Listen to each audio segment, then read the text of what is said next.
Let's get into it. Coach Colin news.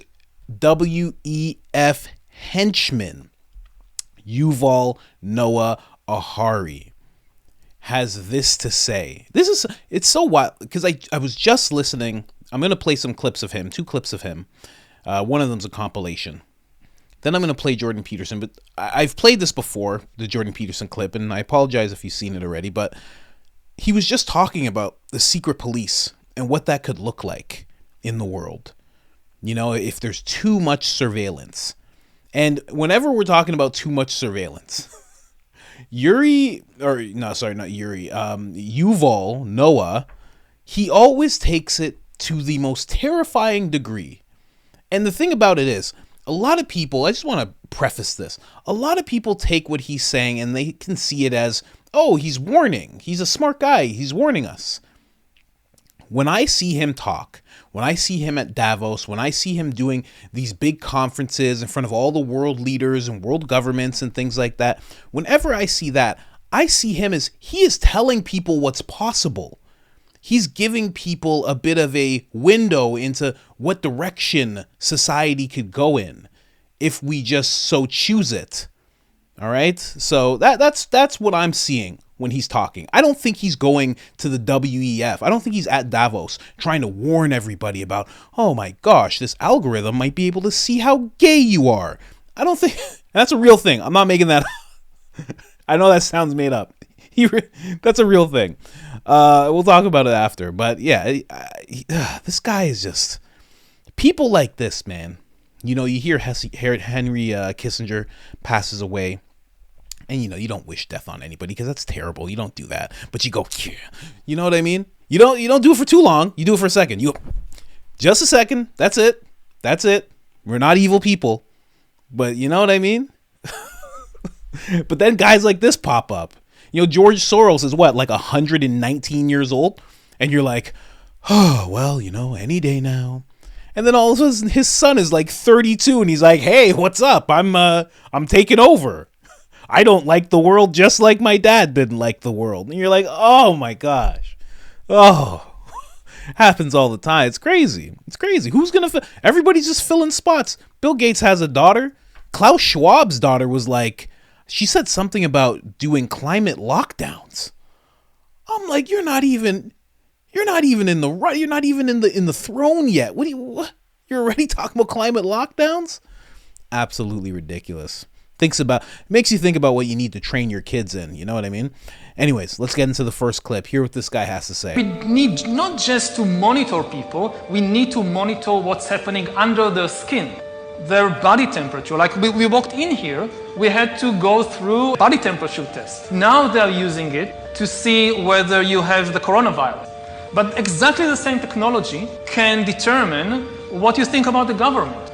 You know, anger is a biological phenomena, just like disease. It's not some spiritual thing out there. It's a biological pattern in your body.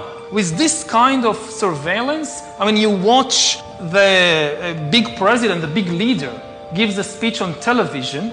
The television could be monitoring you and knowing whether you're angry or not, just by analyzing the cues, the biological cues coming from your body. Are you angry about what you hear? Are you frightened? Are you bored? Now you don't need human agents. You don't need human analyzers. You just have a lot of sensors and an AI which analyzes it, and that's it. You have the worst totalitarian regime in history. At least he's honest at the end. He's like, and that's it. That's how you make a totalitarian society. There you go, guys. And you know what I notice anytime he's talking is that nobody ever questions him. No one pushes back, ever. No one's ever like,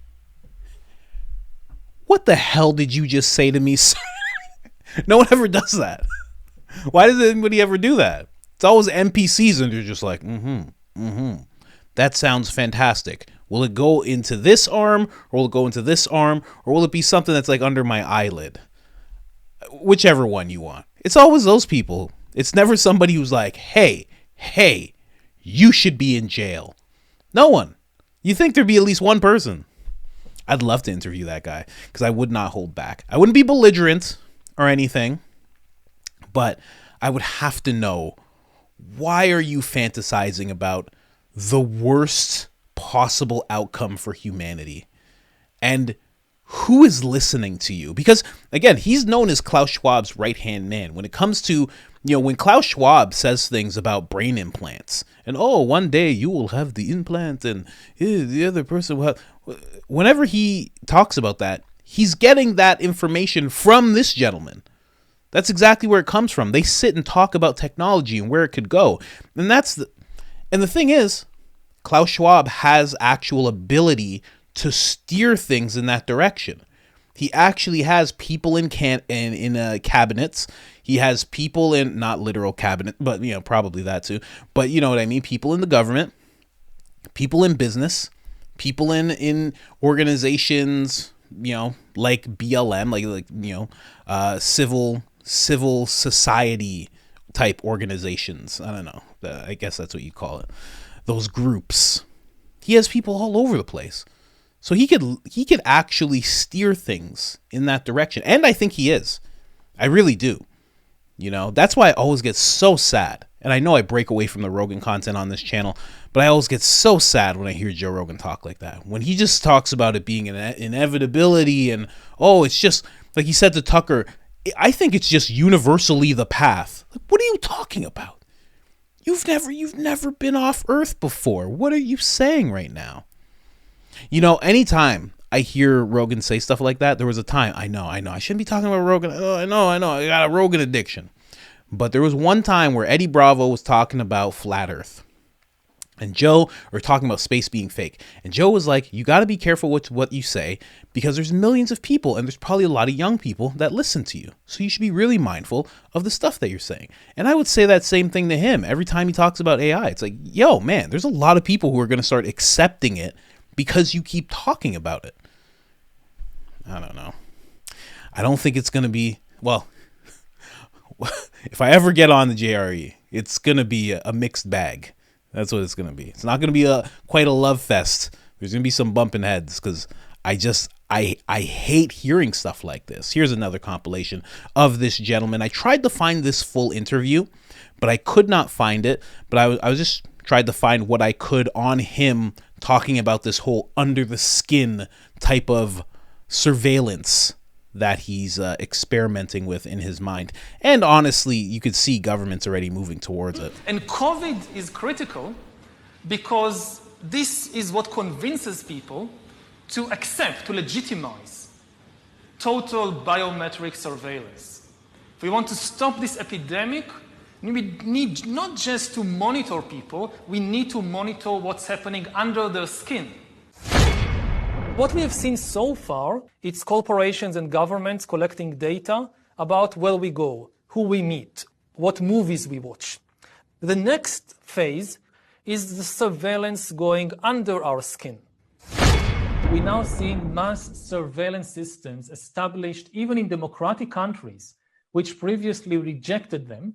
And we also see a change in the nature of surveillance. Previously, surveillance was mainly above the skin. Now it's going under the skin. Governments want to know not just where we go or who we meet. Above all, they want to know what is happening under our skin. What's our body temperature? What's our blood pressure? What is our medical condition?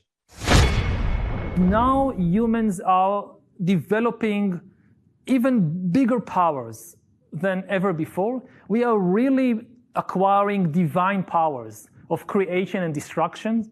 We are really upgrading humans into gods. We are acquiring, for instance, the power to re-engineer life. Humans are now hackable animals. The whole idea that humans have, they have this soul or spirit and they have free will and nobody knows what's happening inside me. So whatever I choose, whether in the election or whether in the supermarket, this is my free will, that's over. I mean, all this story about Jesus rising from the dead and being the Son of God, this is fake news. I know that in recent years, we saw populist politicians undermining deliberately the trust that people have in important institutions like universities, like respectable media outlets. These populist politicians told people that, say, scientists are this small elite, You know, it's funny. It's always guys like this. He actually was on a podcast that I watched. It's called Diary of a CEO. Okay. And the host looks like Will Smith. You'll know you're watching it because the host looks like Will Smith's son. And he was on this show talking about how he doesn't want to see Trump as president. And it's always funny that the people who are pretty much have no God, they think there's no soul. He just called Jesus fake news.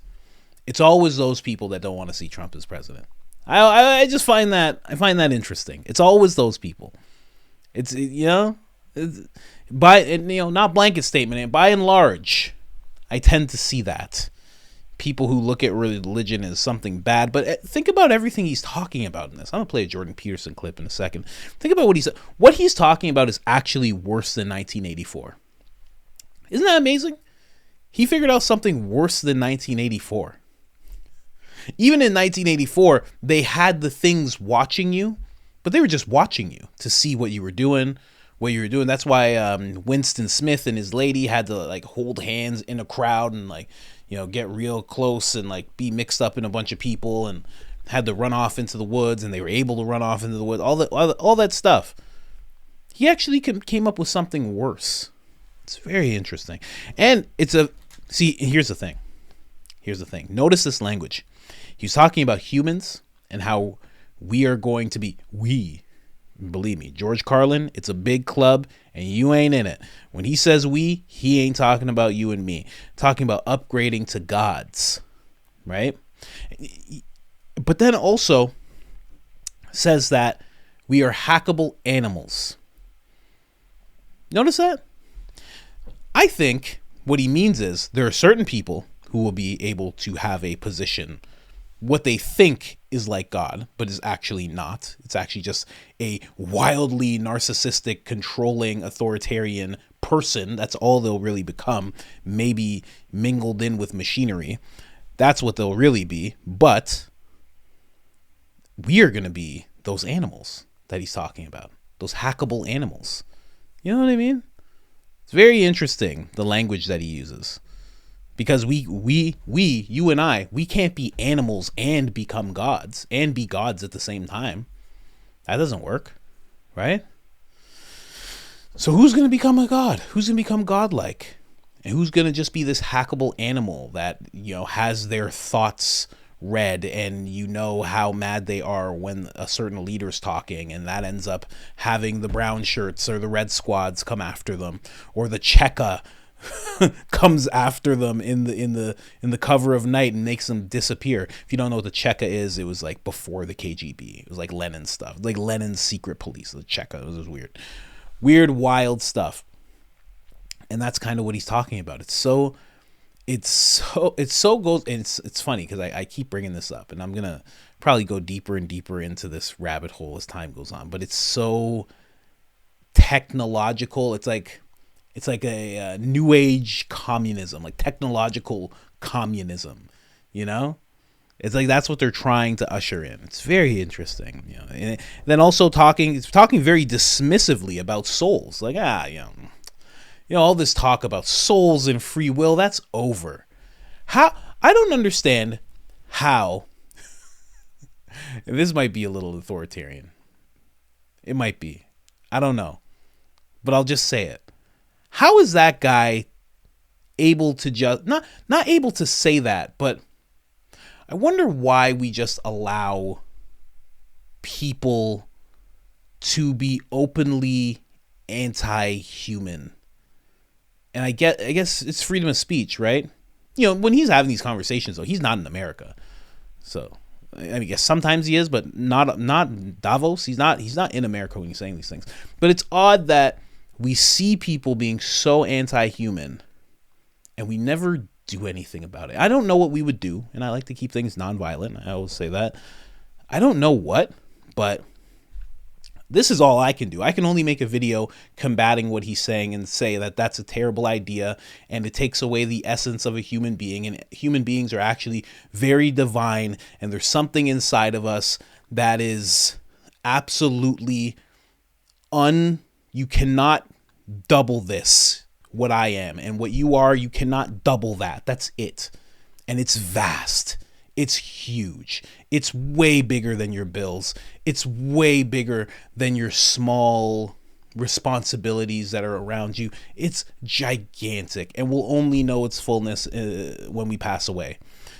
And then there's a whole rabbit hole of like, that's why they don't want us to pass away and be a little, live forever kind of thing, quote unquote, live forever.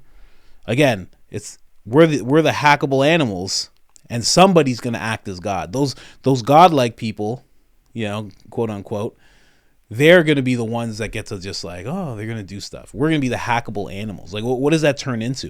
If you're being surveilled to that point, what's the difference between you and, I don't know, SeaWorld, one of those whales or dolphins? We'll say a dolphin because they're smart. What's the difference between you and that?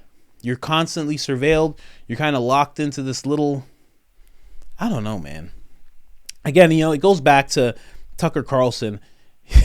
He suggested when he was on Joe Rogan's podcast, he's like, why don't we use nukes to blow up the technology? He was talking about AI, and he's like, why don't we use nukes? He's like, why is that crazy? Why is that crazy that that he's saying that we should blow it up? He's like, if it can enslave all of us, and it's going to be bad, and it aids people like this Noah Harari dude who want to put something under your skin and watch you that way. Why is it crazy that I really do think, and I'm not saying to anybody to do it, but I do think there's going to be the way things are swinging right now towards this absolute, like, people keep talking about, we're going to make a God, we're going to make a being.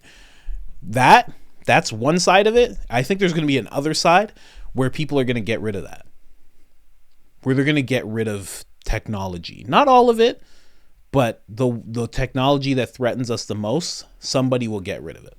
Because I've made videos before where I talk about what people actually are. And a lot of people, Rogan included, think, oh, people are these beings that create technology and they make it better and better, and they're constantly making it better and better. And it's like, what? No. There's maybe 5 million of us on the planet that do that. I'll say 10, just to hedge a little bit. Maybe 10 million people who actually sit and make technology and make it better and better. There's a very, very small amount. If you really looked at people, if you really were in the spaceship looking down, what do people do? They destroy things. And they love things. That's what you'd see if you were looking down and you could see everybody.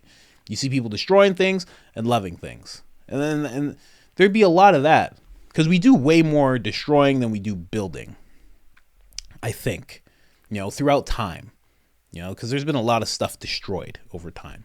I just think that, I just think something will happen to that tech. I don't think people are going to put up with it all that long.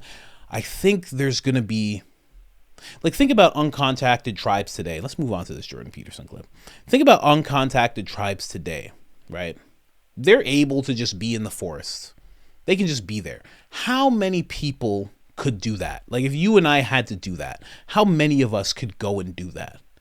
And just go, not the ability, but just the space of it. You couldn't have 1 billion people all move into where uncontacted tribes move. So eventually you'd have to stand your ground. You'd have to be like, I'm not putting the thing in. I'm not doing any of that. I'm not having this robot here. I'm not doing it. I'm not doing this. I think there's going to be a lot of those people, and it's like, we're not going to be able to just run off. We're going to have to stand our ground, and I think that's going to be a big showdown in history.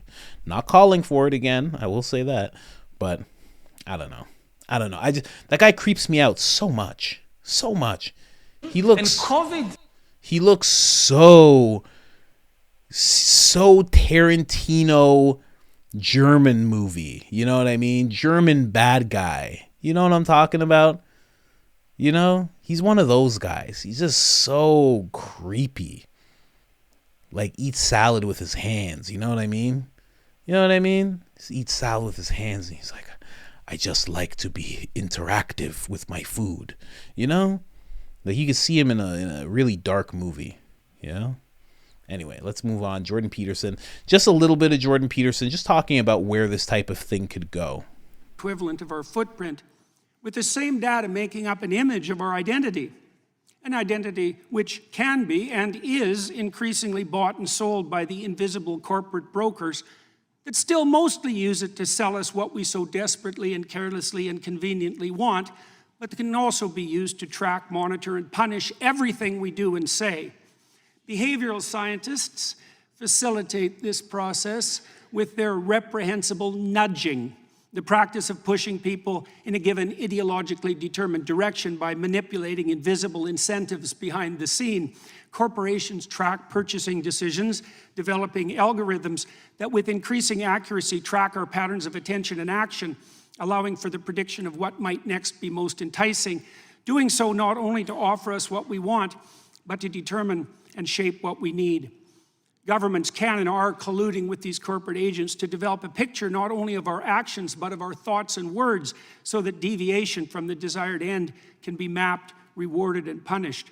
The development of a digital identity and currency is nothing more than the likely end consequence of such inclinations, and the combination of both can and will facilitate the development of a surveillance state, the scope of which optimistic pessimists of totalitarianism such as George Orwell could scarcely imagine. The new AI systems, which are so rapidly emerging, do nothing but increase this danger, providing for the possibility of a super surveillance whose scope exceeds anything that mere unaugmented humans could imagine, while also making it certain that even the perceptions that in the real world shape our attitudes, conduct, and personality can be manipulated to the degree that we will not even be able to see a reality outside which that has been constructed by the superstate.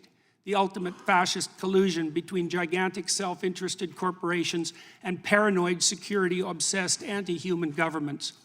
We're already selling our souls to the superstate for the purposes of immediate gratification, while being enticed to do so by Mr. Chairman, could the witness be asked to summarize, please?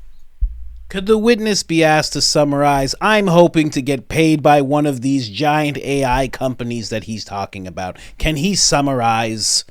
I'm looking for new overlords who pay me monies to keep the rest of you in control. Can he summarize, please?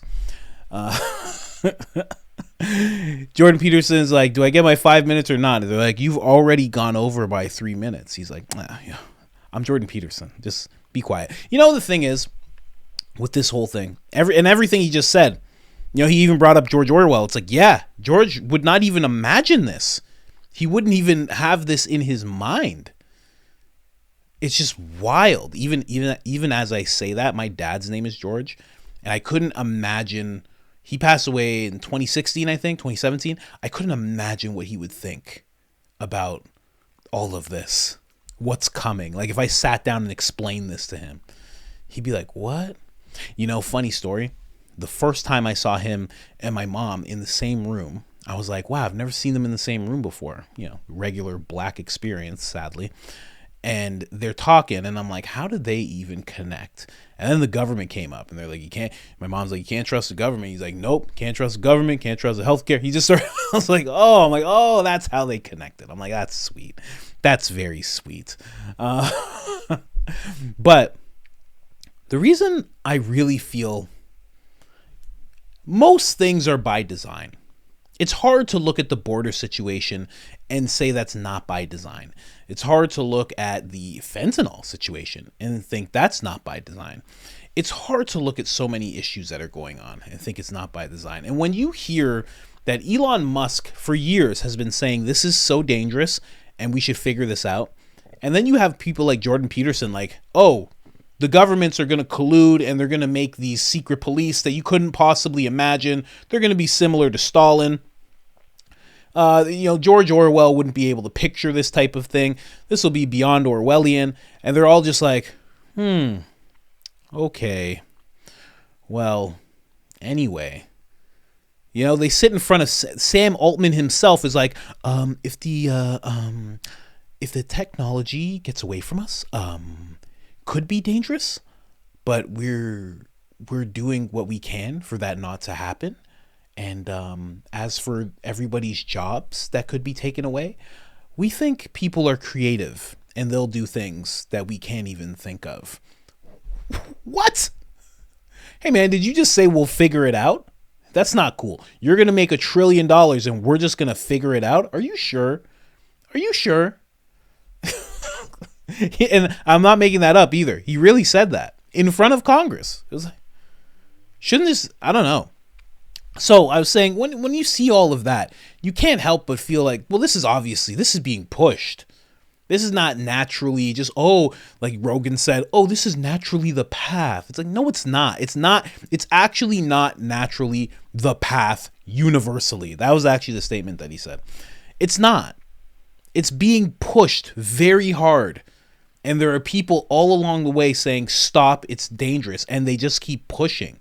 It has to be by design. And if I really went down a rabbit hole with you, I think they're trying to bring about some demons into this world. You ever heard the concept of the ghost inside the machine? Every machine has a ghost inside of it, some code that they don't understand that could pop up or move along or do things that they don't even know about. The ghost in the machine. I think there's an evil side to that as well. And I think that that's what they're trying to do. It must be, because everything about it is so anti-us. The creator of it, one of the creators, Sam Altman. We'll figure it out, whatever. When it comes to your jobs, Google more than 10 years ago, they're like, the thing we're really trying to figure out is how we're going to pay people once everybody loses their job because of technology. It's like, whoa. You know what I'm hoping? Here's what I'm hoping. We get all of the Americas. I'm talking about Canada, whatever's on top of Canada. I'm talking about the US of A, the greatest nation in the world. I'm talking about Mexico, South America. We get that. And the technology freaks get the rest. You over there. Stay over there. And we just stay over here. And we don't go much past what we got now. We stay there. And they can just slice off their hands and put on hands with 6 fingers that shoot lasers, and they can do all that fun stuff. And we just stay over here and we farm and we grow food and we exercise and we still have cars and everything, but we just keep it at a certain point. And they can just go nuts. And then when you're so advanced that you could leave the planet, leave. That's rational. In this crazy world, that is actually rational. That's what I think should be happening. Anyways, I've been talking far too much. Jordan Peterson letting us know how dangerous it is. Klaus Schwab's mini-me, Henchmen, letting us know exactly what he wants to see in the world. I want to know what you guys want to see in the world. Tell me in the comments section. Like, subscribe, share, all that good stuff. And other than that, I'm out.